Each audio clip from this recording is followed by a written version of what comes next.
Bueno, mga kaibigan, ito sabi daw ano tawag dito? Si General Esperon, ha? Mga kaibigan, ah, nung siya'y magsalita, ang sabi raw nitong si General Hermogenes Esperon Jr., siya po yung National Security Advisor, kung ang isang tao ba ay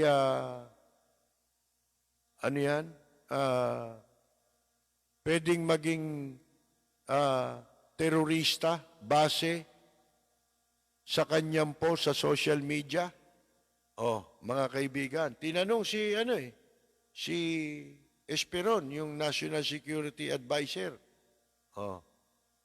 Ang sabi niya among the officials, ay siya kasi yung mga kasama dun sa mga magsasabi kung sino yung terorista o hindi. Ha? At magpapatupad nitong anti-terrorism law. Oh. Sinisiguro niya na yung mga law-abiding Pilipinos, na wala daw pong dapat ikabahala at ikatakot sa bagong lagdang batas ni Presidente Rodrigo Duterte. Isang araw, pagkatapos na aprubahan itong batas na ito, malagdaan, ang sabi niya, the law doesn't cover people who protest peacefully. Kung tahimik naman sila, huwag sila mababahala. Kung ang pakay mo bilang aktivista ay magsaad ng iyong mga hinaing, social injustices, or request for better treatment or ideas, papayagan natin yan. Yan, mga kaibigan. Kahit hindi mo payagan, nasa kwan yan Nasa saligang batas natin yan Na ang tao, ang mamamayan, ay ginagarantiyahan ng sasaligang batas natin na mag-exercise ng karapatang yan. Ano yung karapatang yan? Yan yung malayang pagpapahayag ng saloobin at malayang pamamahayag, pagsasalita. Hindi mo na kailangang sabihin yan, di ba? Kaya lang may mga nagrarally at mga tumututol dyan sapagkat yung ginawang batas, ikinababahala nila na magamit ito. Liliwanagin natin, yung terrorist bill na yan, hindi masama kasi katunayan, meron din sa ibang bansa niyan. Ang problema dyan, yung magpapatupad at saka yung sinasabi nga ng mga international organization mismo ng United Nations. Ang kanilang reading dyan po sa ginawang batas na yan masyadong malawak na pwedeng gamitin sa pag-aabuso. Sabi ko nga nung simula pa lang, hindi pa na ipapasayan, yung batas na anti-terrorism, hindi hindi masama. Hindi masama. Sapagkat kailangan ng taong bayan ng proteksyon laban sa terorismo. Ang problema nga yung sinasabi dyan ng mga legal luminaries. Hindi lamang dito sa ating bansa, kung hindi, pati sa international community. Tinututulan yan nung mga bansa na nagpapatupad din ng anti-terrorism law. Meron din sila Kaya lang, ito sa atin, mga kaibigan, ang nakakatakot na ikinababahala ng marami. Kaya, yung sinasabi wag niyong, kasi binabaluktot nila Nilalagyan nila ng twist sa pagsasalita nila. Katulad nun, kung tahimik naman sila, Kargado yung salita eh. Huwag sila mabahala. Kung ang pakay mo bilang aktivista ay magsaad ng iyong mga hinaing, social injustices, or request for better treatment or ideas, papayagan natin yan. Kahit hindi mo sabihin yan. Kahit may batas pa kayong anti-terrorism bill, at kung sasagkaan ninyo ang karapatan ng mga gumagamit ng kanilang karapatan sa ilalim ng saligang batas, unconstitutional yun. Ang batas na ginawa ninyo hindi pwedeng mangibabaw sa mga batas na nasasaad sa ating saligang batas. Sabi nga sa inyo, yan ang pinaka-importante. Mawala na lahat. Huwag lang yan. Noong panahon ni Presidente Cory Aquino, kabilang ako sa mga nasa radyo o nasa media na tumututol sa, ika nga po na sumang-ayon, na masang-ayunan yung pong saligang batas sa panahon ni dating Pangulong Cory Aquino. Pero ang kumumbinsi sa atin na tanggapin yung pong saligang batas sa panahon ni Mrs. Cory Aquino, dahil po dun sa provision na yun. Hindi pa natin pinag-uusapan ito, wala pa tong issue ng anti-terrorist bill na ito. Binabanggit na natin yan, na yun ang stand natin, naging stand natin, na dahil lamang dun sa isang provision na yun, na gumagarantya sa karapatan na tayo ay makapagpahayag, ang nakapagkumbinsi sa akin na sumang-ayon na rin doon sa konstitusyon na yan, mga kaibigan. Yan yung probisyon na gumagarantya sa mga mamamayan na makapagpahayag ng kanyang saloobin. At sinasabi nga sa ating saligang batas that no law shall be passed abridging the freedom of speech or of the press. Maging ang mga mamamahayag. Iisa lang ang karapatan natin, kaming mga mamamahayag, at saka ang pangkaraniwang mamamayan, iisa lang ho ang karapatan natin sa ilalim ng saligang batas. Yun yung malaya nating magagamit ang ating karapatan na yan para makapagpahayag. Yan ho yun mga kaibigan Ito pa sabi niya, those who should worry are those who support terrorist or armed struggle. Ang mga natatakot dito ay yung sinasabing tahimik sila pero nagsusuporta naman sa terorista. Sa armed struggle. Yung mga kinakabahan ngayon dito dahil hindi natin papayagan yon. Mga kaibigan, yun daw mga natatakot. Hindi. Ang nakakatakot dyan, yung maparatangan ka. Hindi ba? Kahit sino kasi pwede nilang sabihin Bakit nila magagawa yon? Sila yung membro Sila yung committee na magsasabi, na magre-rekomenda sa Court of Appeals. Bali ba, salasalabat na ito Court of Appeals. Di ba, ultimong si Presidente Duterte, kabilang sa pinagmumura niya yung Court of Appeals. Ano ibig sabihin? Tainted ang credibility ng Court of Appeals. Ito, sinasabi lang natin dahil ito po, idudulog pa nila ito ng mga tumututol dito, dudulog pa sila sa Korte Suprema. Pero kamakailan, merong mga nag-rally yata ng mga kabataan sa Laguna. O ba't hinuli yun? Hindi ba? Nagpapahayag yun Hindi naman sila nanggugulo nung katulad yun nangyari sa ibang lugar, sa Cebu. Inakusa na labag naman daw sa social distancing. Ang gulo Ano ba talaga nilabag? Social distancing? O anong batas ba? Alam nyo, darating ang araw pagka ang mamamayan patuloy na bulag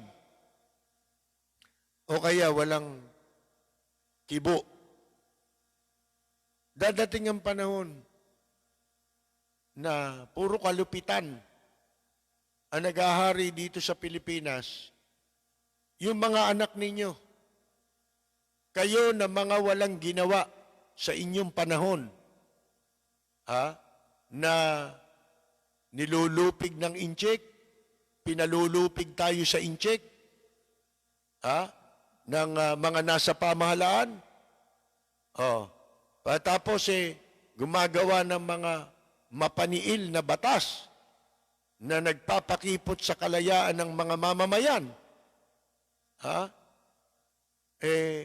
Sisisihin kayo ng inyong mga anak pagdating ng araw, kahit na kayo ay nasa libingan na. Yun ang ayaw natin mangyari. Sipin mo, patay ka na. Yung pala, nung iwan mo ang mga anak mo,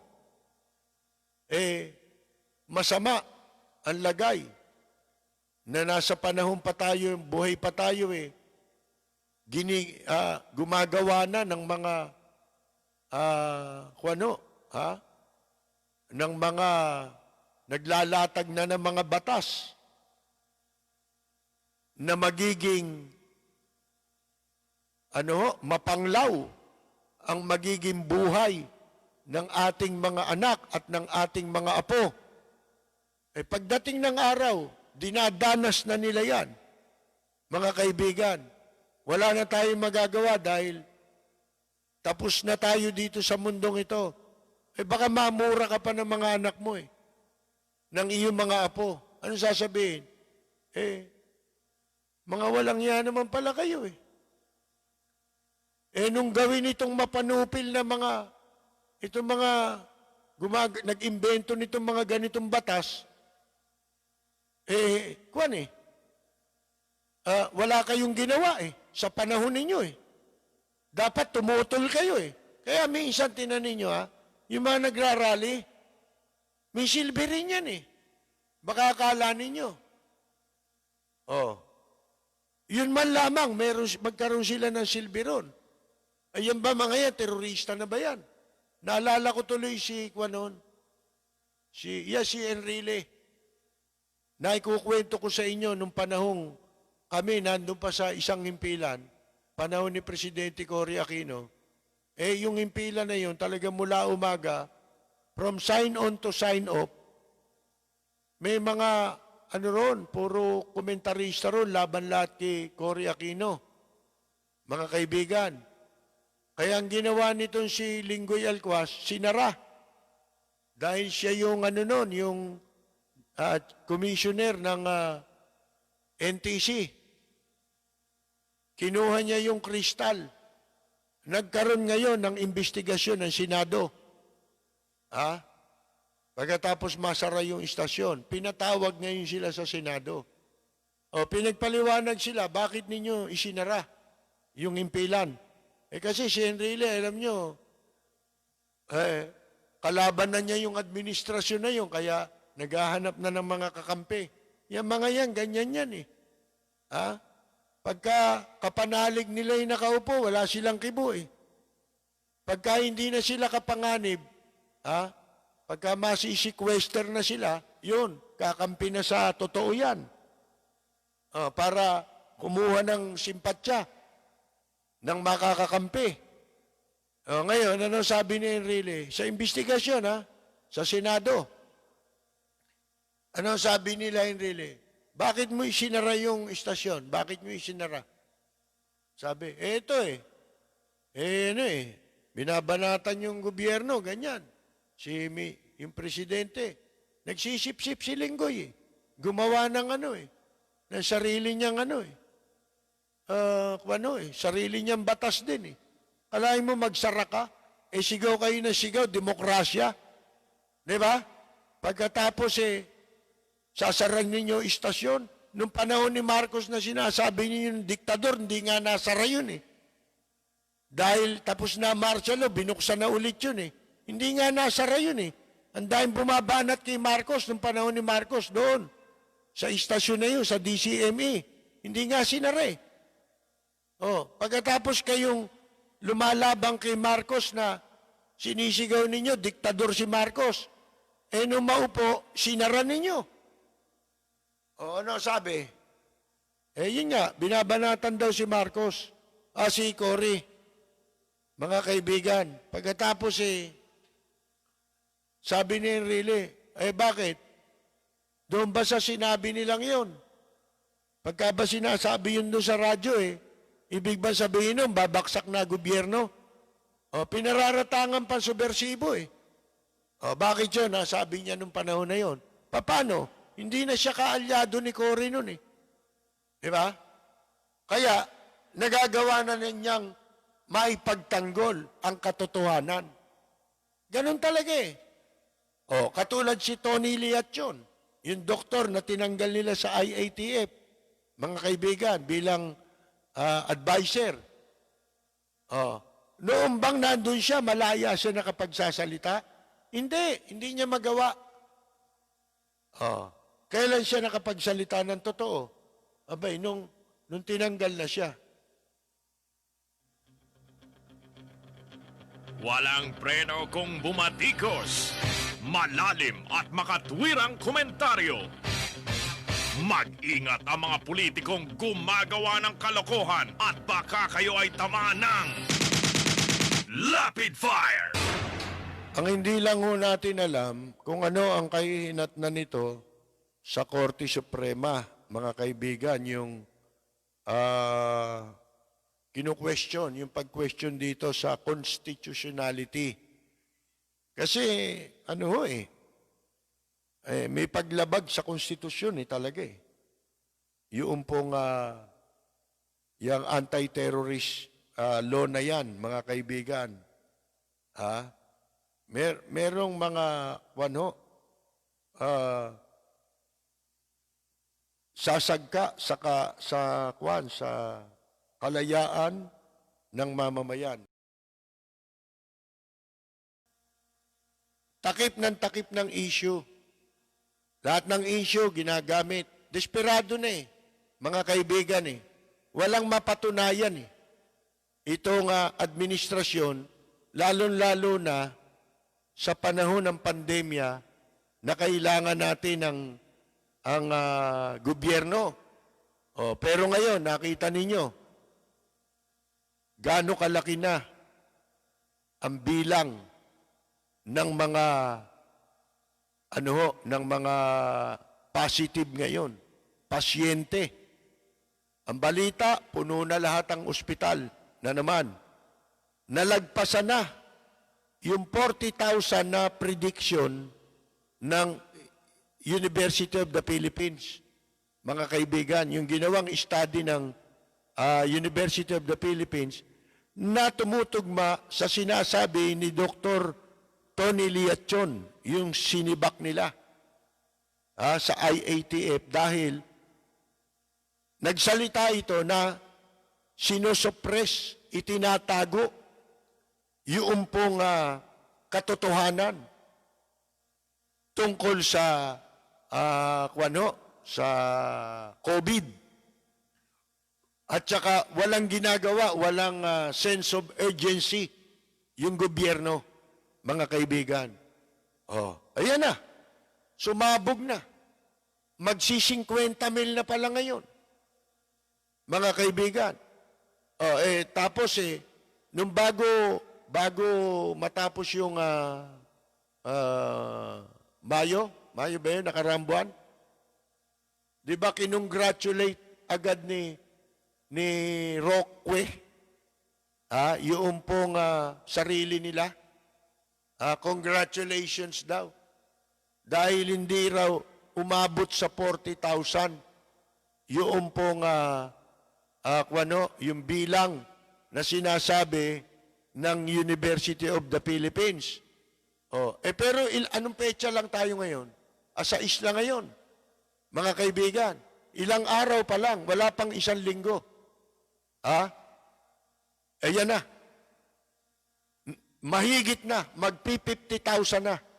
At ang masama, mga kaibigan, walang napapagaling dito sa Pilipinas. Kumpara mo, kung ikukumpara natin sa ibang mga bansa, katulad halimbawa ng Singapore. Sa Singapore, halos magkapantay ang level ng positive o COVID-19 cases, mga kaibigan. Pero ang napagaling nila, mahigit 40,000. Magkapareho tayo halos ng hindi magkalayo yung bilang ng COVID cases sa Singapore at saka dito. Pero sa kanila, ang gumaling, 40,000 mahigit.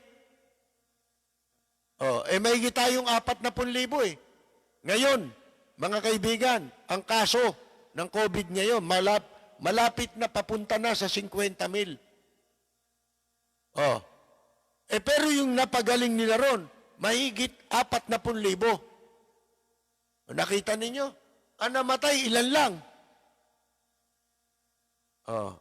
Sino ngayon ang nagsasabi ng katotohanan? Mga kaibigan, mamaya, meron tayong babasahin na isa. Ito, magugulat kayo. Si Ramon Ang, yung presidente ng San Miguel Corporation. Iba ang sinasabi niya.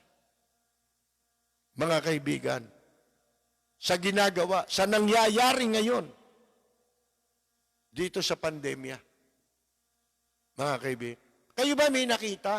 Ano ba ginawa ng gobyerno na para masawata, masugpo, yan pong COVID-19 dito sa Pilipinas? Anong ginawa? Mga kaibigan,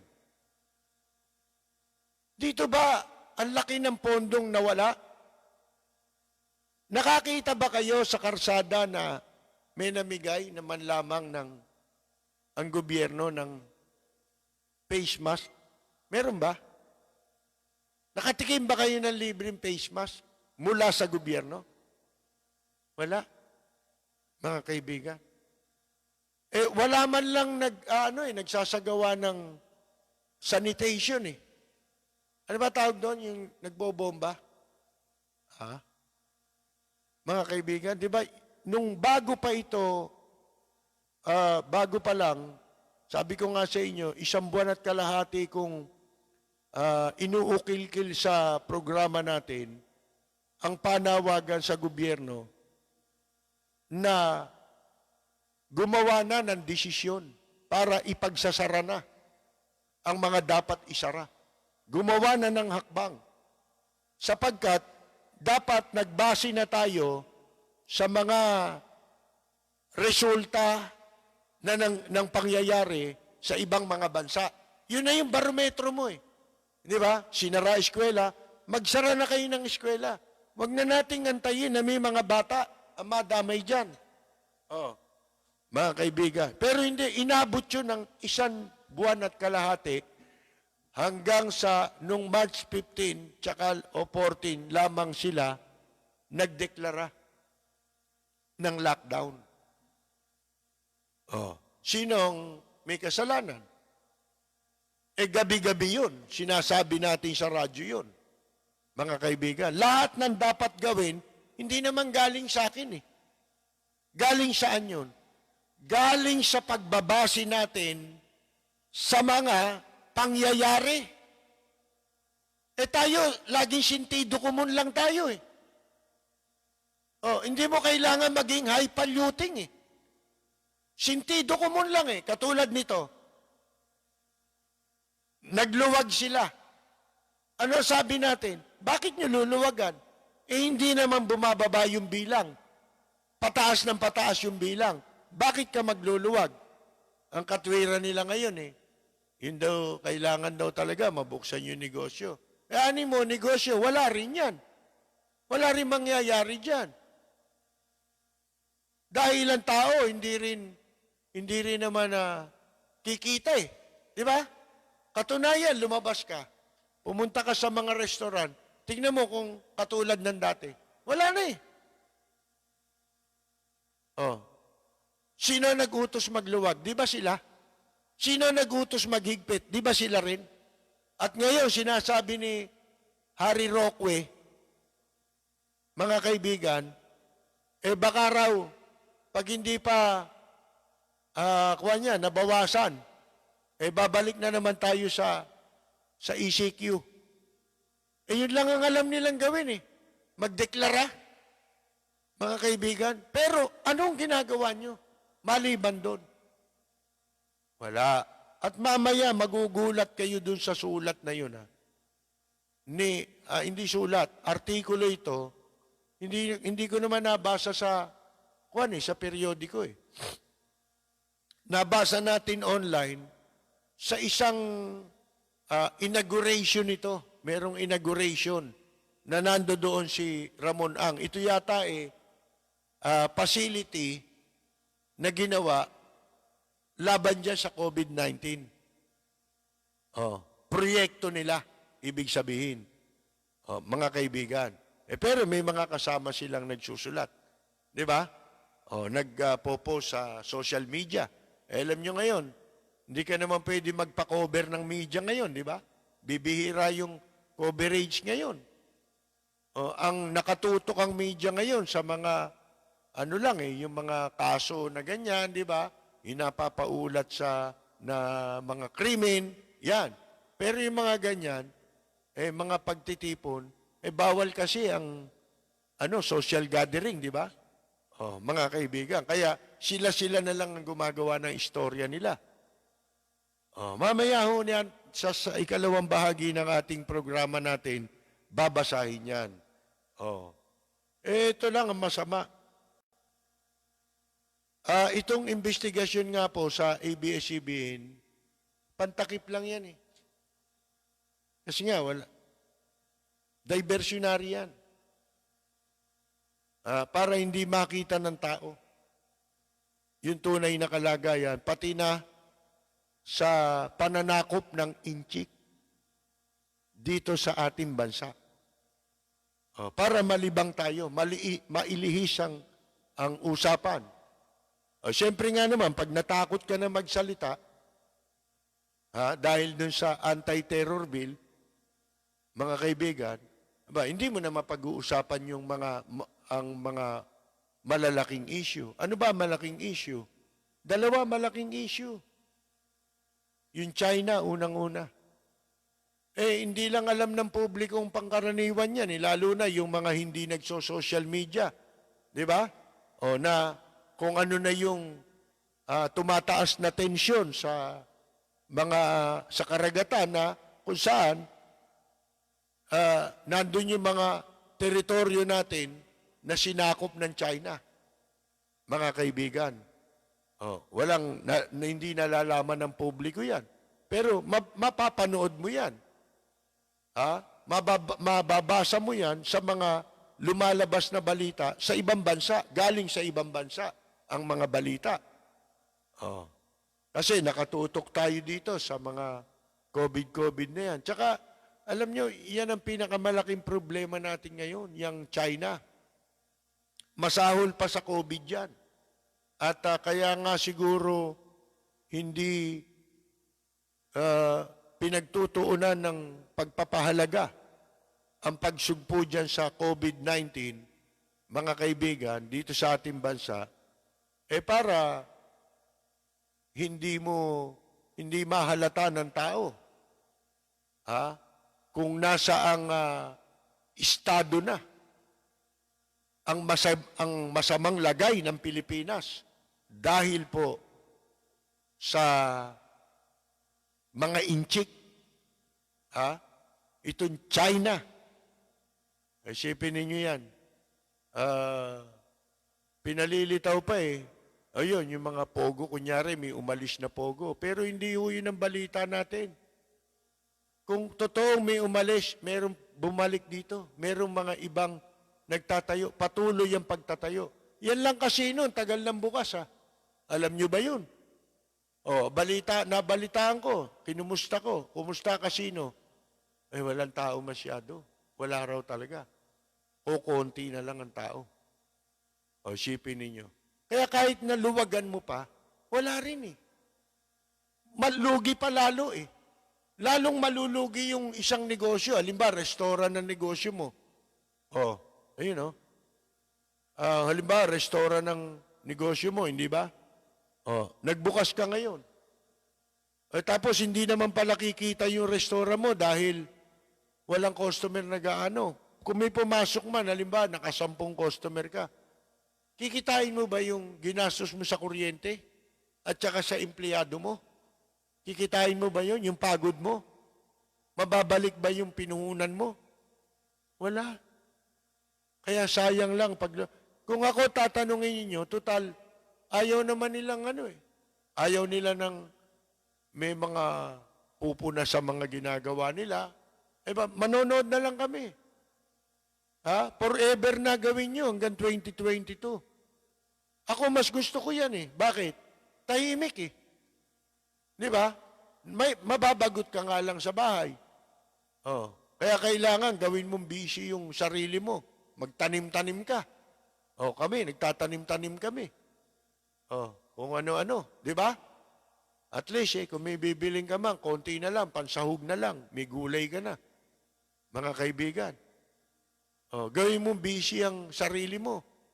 Kasi mababagot ka. Pero mas gusto ko na ito kaysa yung ang daming kriminal. Di ba? Kaya baliwala yan terrorist bill ninyo. Saan nyo gagamitin niya? Wala namang gulo. Di ba? Wala naman ang gugulo eh. Saan nyo gagamitin? Doon sa hindi nang gugulo. Yun po eh. Puro diversionary tactic. Kumbaga sa basketball ito, puro dribble lang ginagawa eh. Mga kaibigan, hindi makashoot eh. Wala tayong na-shoot na bola rito eh. Ngayon, ito na ho yung mga resulta ngayon, hindi ho ba? Di ba nung nakaraan linggo lang, pumapalakpak si Roque, akala mo, ang kalaban natin UP. Ang kalaban natin COVID. Nagsisisigaw siya na nanalo daw sila. Nanalo sila ibig niya sabihin, sila sa gobyerno ang nanalo, mga kaibigan, laban sa UP. Bakit? Kasi daw, hindi umabot sa 40,000. Yung pong, prediction. Alinsunod sa prediction ng UP na 40,000 aabot bago matapos ang buwan ng Mayo o hanggang katapusan ng Mayo. Kaya sinabi niya, uulitin pa natin ito. Every month, uulitin natin to. Congratulations. Nanunuya pa eh. Tinutuya niya pa yung mga taga-UP. Ano nangyari ngayon, mga kaibigan? Hindi lang nagkatotoo. Sapagkat, hindi nga katapusan yung kanilang statistika. Baka itong statistic na lumabas ngayon na gano'n na ba karami? Yung sinasabi ho. Ito hanapin ko lang Ang sinasabing bilang ngayon ng may sakit po dito na coronavirus, 44,254, tama ba? 44,000. Hindi kaya nung Mayo, sinupress muna nila. Pagkatapos, ngayon nila nilabas yung totoo. Pwedeng ganon. O pwedeng, hindi pa rin ito totoo. Mga kaibigan, pinalipas lang nila para hindi sila mapahiya sa UP. Kasi binabalaan na sila dahil sa, ang sabi nga ni Dr. Tony Liachon, wala silang sense of urgency. Ibig sabihin, baliwala. Di ba? Hindi urgent para sa kanila. Tingnan ninyo Ang kaso ng coronavirus, as of July 5 pa pala ito kahapon. Ngayong araw, nadagdagan na ito. Mga kaibigan, asan yun? 46,000 na tayo 333. Nasaan ang Singapore? Meron ba dyan? Etong konti lang nadagdag sa Singapore. Isipin ninyo sa Singapore, as of yesterday, itong pagbabasihan ko muna yung kahapon, kasi nadagdagan na ho ito yung 44,800 kahapon. Ang namatay ho doon, 26. Alam niyo kung ilan ang gumaling? 40,117. Di ibig sabihin 4,000 lang. 4,000 lang ang kaso ang natitira nilang kaso. Mga kaibigan, di ba? Tayo, 44,000 kahapon, 254. Ang namatay, 1,297 na. At ang nakarecover lang, 11,000. Sipin ninyo yan. 11,942. Isipin ninyo. Ang laki ng discrepancy. Ibig sabihin ito, 30,000 mahigit. 3,000 pa mahigit ang may sakit dito. Na hindi gumagaling. Mga kaibigan. 31,000. Kumpara sa Singapore. Ang nakarecover sa Singapore, 40,117. Hindi ba? Ba't ganun? Dahil walang ginagawa ang ating gobyerno. Yun nga hindi natin malaman kung talagang sinasadya yan. Pero ang pera, wala, hindi ba? Walang, ang daming pondo. Ang mga kababayan natin sa iba't ibang bansa, lalo sa Middle East, ang daming dumadaing, di ba? Na hindi naman talaga sila natulungan. Dito lang nangyari yun sa gobyerno ng Pilipinas. Nakatakot-takot ang pondong inutang, pagkatapos wala hong naitulong. Kung meron man, konti lang yun Hindi lang yung bilang, pati yung halaga. Kung talagang tulong ang gagawin mo, katulad sa Japan, di ba? Lahat yan, meron yan. Hindi isang beses. Tuloy-tuloy yan. Continuous. Mga kaibigan, dito hanggang second lang, di pa makarating Tapos ilan lang yung binigyan nawala na yung pera, hindi ma-account. Mga kaibigan, sabi ko nga sa inyo, ultimo face mask. Wala silang nabigyan. Hindi katulad sa ibang bansa, naglalakad ka sa karsada, may makikita ka. Namimigay ng face mask. Walang ganung nagawa gobyerno natin Totoo lahat ang sinasabi ni Dr. Liachon at saka ng UP. Bakit totoo sinasabi nila? Yun ang tanong. May pag-aaral Ito wala Mga kaibigan Wala tayong nakikita, di ba?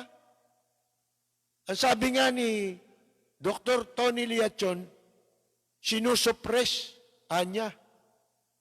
yung pong information. Hindi ipinagtatapat. Yung programa, walang programa. Kasi nakapunta na sila sa iba't ibang lugar nung kasama pa siya sa IATF, at nasabihan na siya ng mga doktor, ng mga nababahala sa mga nangyayari. At yun nga, sabi nga niya ngayon ang mga ospital puno na. Patunayan yung Chinese General Hospital, meron na silang advisory na hindi na sila tatanggap muna ng pasyente dahil umaapaw na yung ospital nila. Kaya ang panawagan ngayon, ihanda ninyo ang inyong mga mahal sa buhay dito sa NCR. Dahil ang mga ospital ay umaabot na sa full capacity. Huli daw po itong nangyari noong late March.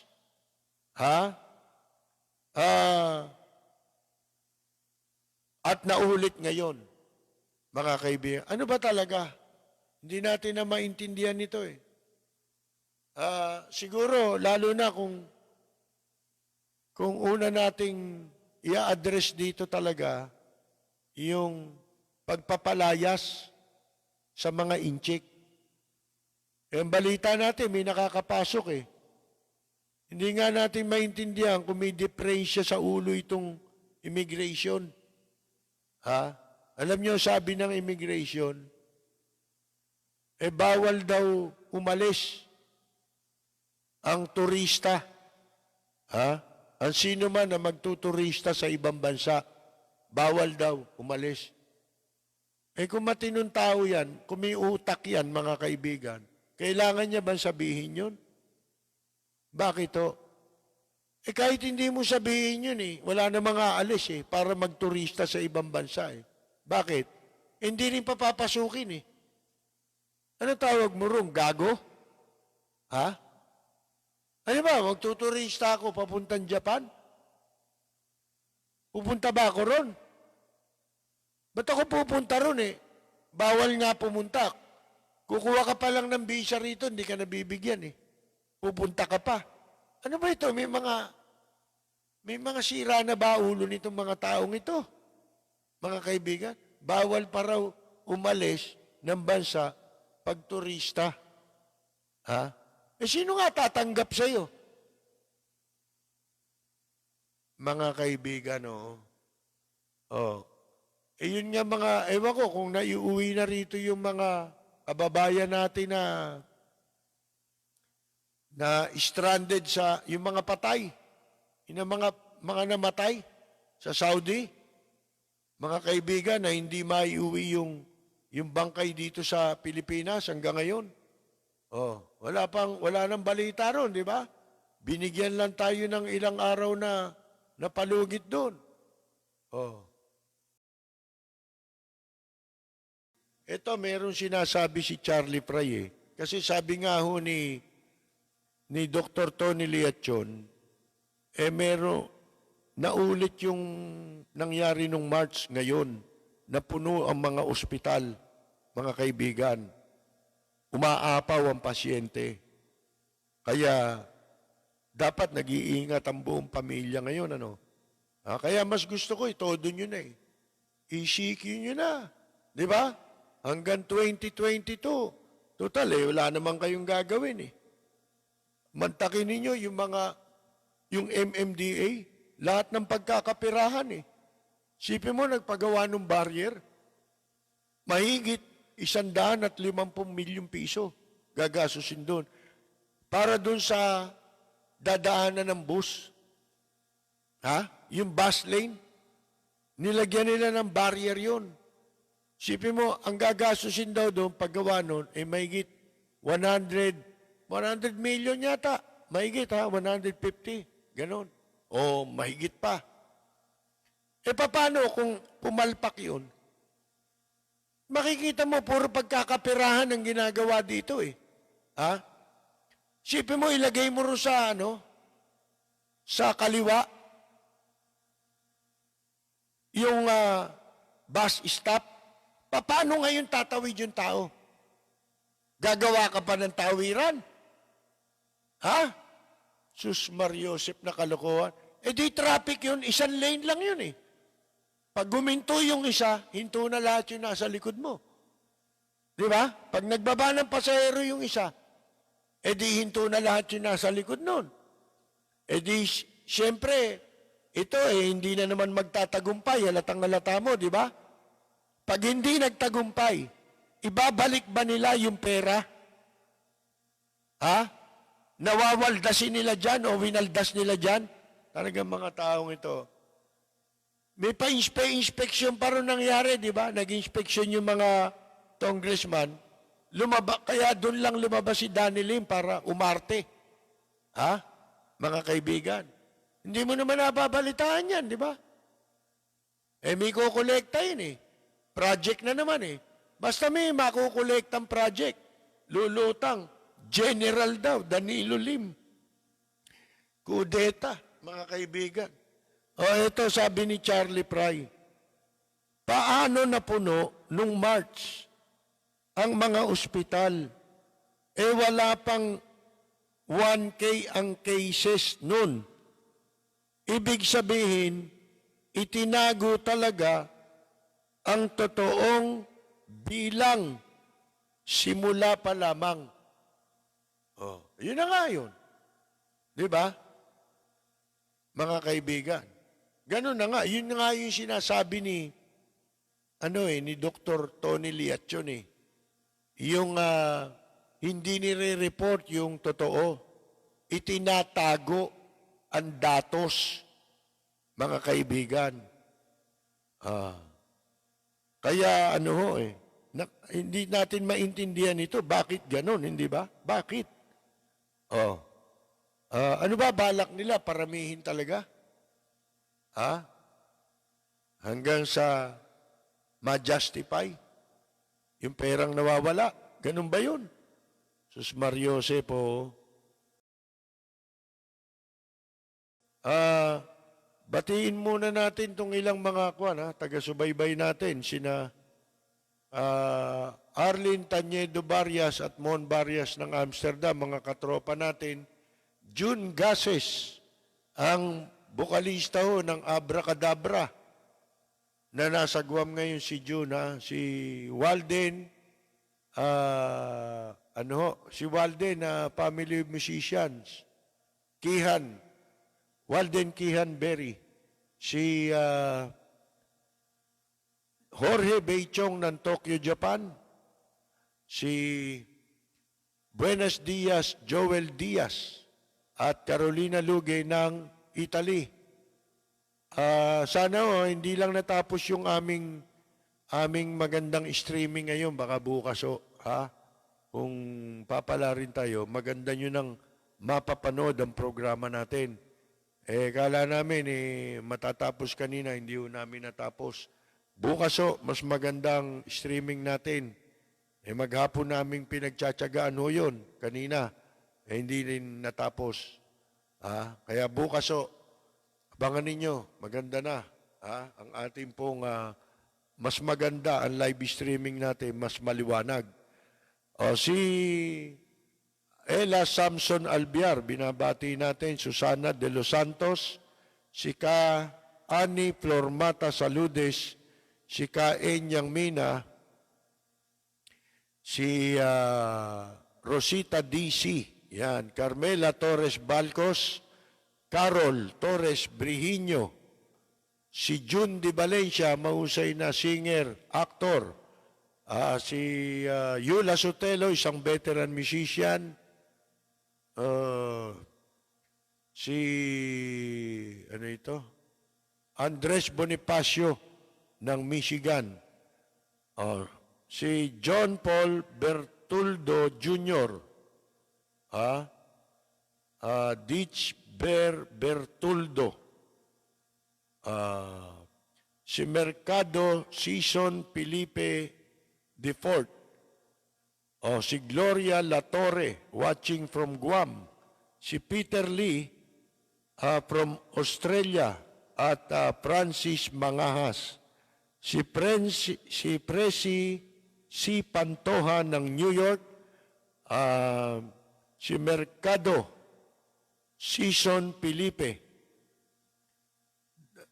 Defort, Di ba nabanggit na natin siya?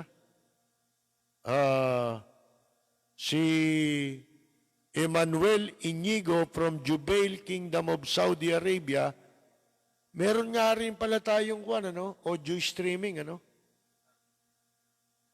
puntahan nyo yung DWR, meron tayong live streaming, audio streaming lang ho. Si Gloria Latorre, na nabanggit na rin natin, Martiniano Santiago, si Jing Palomo, musician po, at saka si Wilson, si Lourdes Biscocho, ayan, si Perly Villanueva ng Abu Dhabi, Dolly Humantok, si Baste Sebastian, si Kamaita Basilio, ang ating pong katropa, CJ Garado. Wala raw mga GMRC, puro pagmumura at kabastusan ang alam. Kasi nga, pinangunguna sila sa GMRC. Di ba? Magbubukas na yung eskwelahan, di ba? Alam mo, hindi mabuksan. Hindi pa raw pumapayag si Mocha Uson na magturo. Ayon sa sa DepEd, kinukuha nila magturo ng sex education. Walang preno kung bumatikos. Malalim at makatwirang komentaryo. Mag-ingat ang mga politikong gumagawa ng kalokohan at baka kayo ay tamaan ng Lapid Fire! Si Hilario Baldubino ng Tondo, Marisa Martinez, Dante Rapis, si Jun Jaming Akabayo,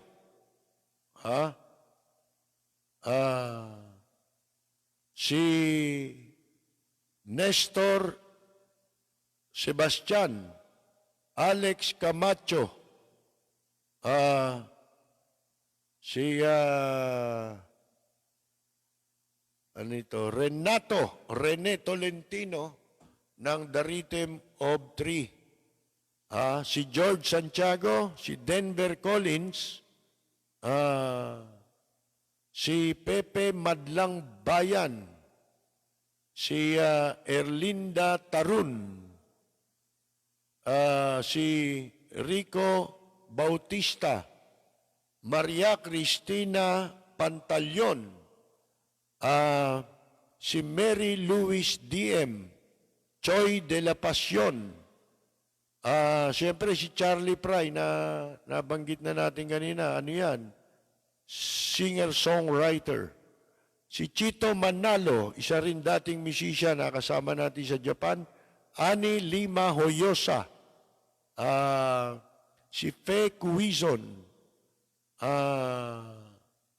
si Zitaku Ador Russell, si Pete Balse, Cyril Belen, Kel Miike, si Lani Galang Torato, Noli Jacinto, Manny Loyola, Art Farin, CJ Garado, Annabel Hagnaan, si Fek, nabanggit na Alan Advincula,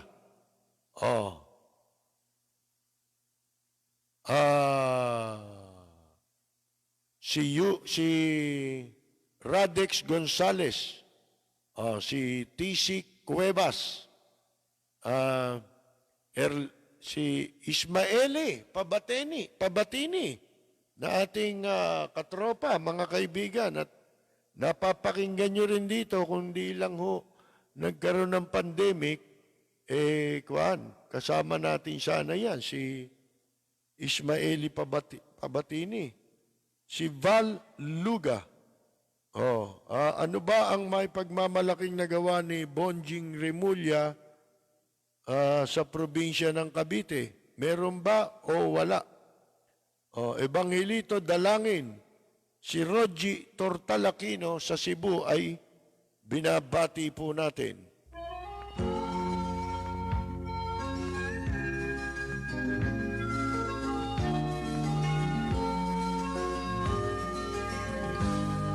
Sa bayan ko ay isa ang lahi. Dito'y wala ang pagkukunwari. Hindi padagay, sadyang kilala sa daigdig. May pagkakaisa sa bawat nais. Magandang Yumaga! Boying Remulla! Dito sa bayan ko, dito'y makikilala mo ang mga kaibigang nagmamahal sa'yo. Dito sa bayan ko, lahat kami pantay-pantay. Walang nang aapi, ang pag-ibig ay tunay.